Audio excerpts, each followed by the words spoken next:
The Kenya Union of Journalists has called attention to what it terms the infringement of rights of workers at the Standard Group Limited. KUJ says the staff of the media group have gone unpaid for months, with the journalists union issuing a 7-day notice to pay arrears owed or have journalists picket in solidarity with their colleagues.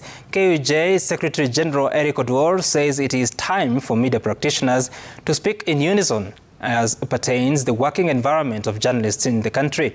And as Mashirima Kapombe reports, staff at the Standard Group have gone for months without pay, with a section of staff members pushed to desperation. Within the walls of the majestic Standard Group Limited headquarters along Mombasa Road, a silent pain is eating at its staff.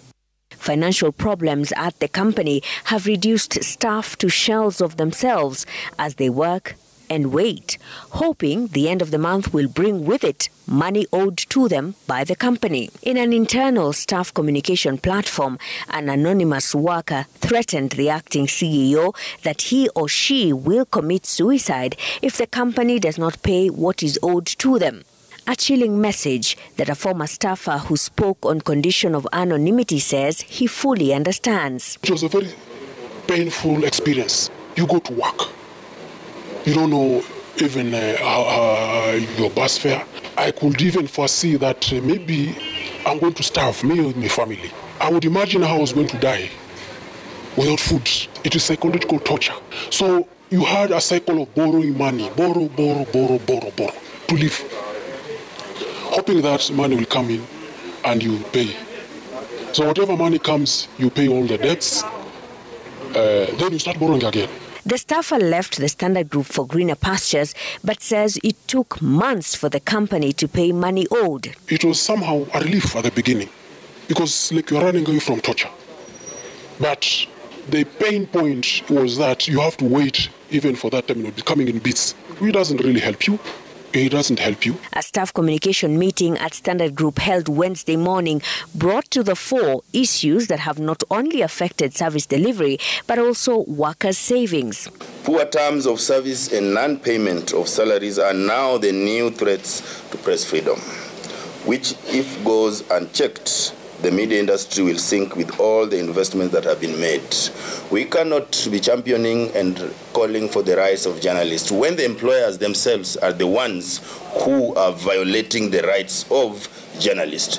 Who will respect journalists if the employers don't respect them? Standard is the oldest media house in this part of the world. It has not paid its staff for 6 months.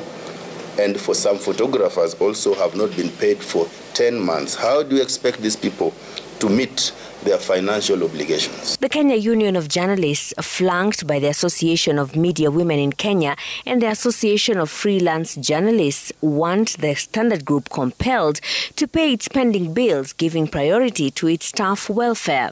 From the discussion we've had with staff there, is purely bad management that actually has led the company where it is at the moment.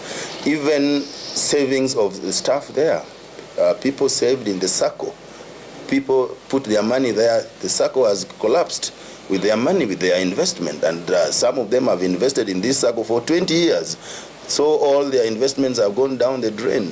Former staffers at the media group have also flagged its Savings and Credit Cooperative Society Network SACCO over lack of access to funds deposited and even loans. In a quick rejoinder, the Standard Group Limited PLC, in a statement, said the company has remained focused and its professional staff have remained committed despite the challenges which it acknowledges include outstanding debts owed to the company that have regrettably affected its operating timelines, including timely payment of staff salaries.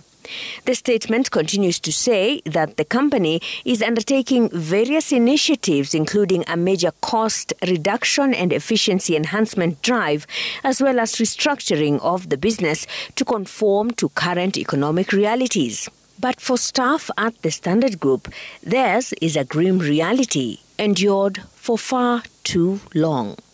Mashirima Kapombe, Citizen TV.